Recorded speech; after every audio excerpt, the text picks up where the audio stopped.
వ్యాస మహర్షికి సంబంధించినటువంటి గురు పౌర్ణమి యొక్క కార్యక్రమం జరుగుతోంది.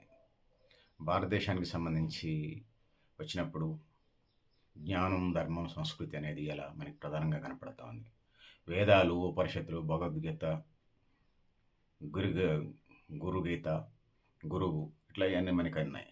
సో, మొదటిగా ఆది శంకరాచార్యులు, రామానుజాచార్యులు, శ్రీమధ్యాచార్యులు, స్వామి వివేకానంద అంతకంటే ముందు శ్రీ రామకృష్ణ పరమహంస వీళ్ళు ఇది భారతీయ హెరిటేజ్ అండ్ కల్చర్‌లో భాగం. దాని తర్వాత రెండోది బౌద్ధంలో సంబంధించి బుద్ధుడికి సంబంధించిన అంశాలు.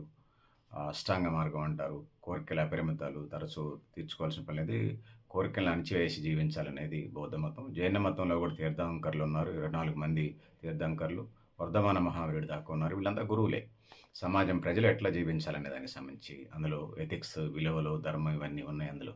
అన్ని గ్రంథాల్లో అదే సారాంశం కనిపిస్తుంది మనకి.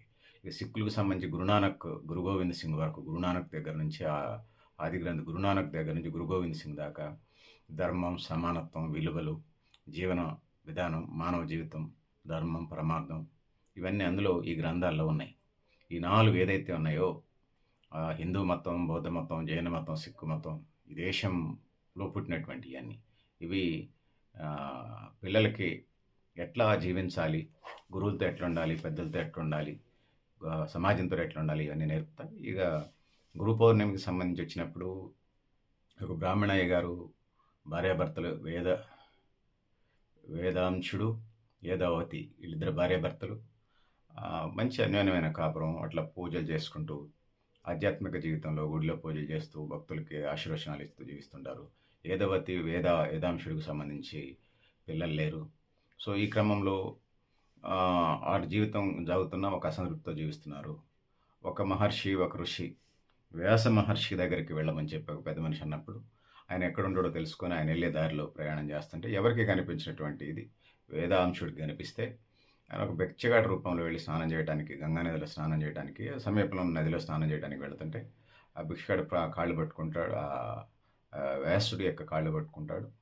పట్టుకున్నటువంటి క్రమంలో నువ్వే వ్యాసుడివి, వేద వ్యాసుడివి, నాకు మా ఇంటికి రావాలి, మా నాన్నగారికి సంబంధించినటువంటి కార్యక్రమం ఉన్నది అని అంటే, సరే ఆయన వెళ్ళిపోవడానికి ప్రయత్నం చేస్తే కాళ్ళు పట్టుకొని వేదాంశుడు వదిలిపెట్టాడు. ఈ క్రమంలో ఆయన ఒప్పుకుంటాడు. వేదవ్యాసుడు ఇంటికి వస్తాడు. అయిన తర్వాత భార్యకి విషయాలన్నీ, వేదవతికి అన్ని విషయాలు చెప్తాడు. భార్యాభర్తలు ఆ క్రతువు కార్యక్రమం తండ్రికి సంబంధించి వేదాంశుడి యొక్క తండ్రికి సంబంధించిన క్రతువు కార్యక్రమాన్ని నిర్వర్తిస్తారు. గురువుకు సంబంధించి ఆకు, ఒక్క, తాంబూలాలు అనేక రకాలైనటువంటి గౌరవ అంటే రెస్పెక్ట్ చేస్తూ గురువుని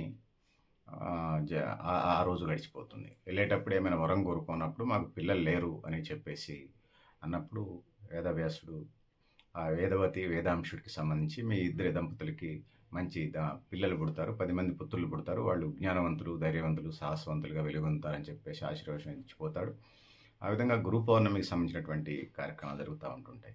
సో, భారతీయ జీవితానికి సంబంధించి వచ్చినప్పుడు ఇలా గురువులు ఉన్నా లేకపోయినా టీచర్స్ ఉన్నారు. వివిధ రంగాల్లో అనేక ట్రైనింగ్స్ ఉన్నాయి. ఉపాధి మార్గం విద్య నేర్పేయడానికి సంబంధించి అది అకాడమిక్ పుస్తకాలకే సంబంధించి కాకుండా సైన్సు, టెక్నాలజీ, బండి డ్రైవింగు, సైకిల్ నేర్పడం దగ్గర నుంచి అమ్మ తొలి గురువు అంటారు, అమ్మ ఒడి ప్రథమ బడి అంటారు.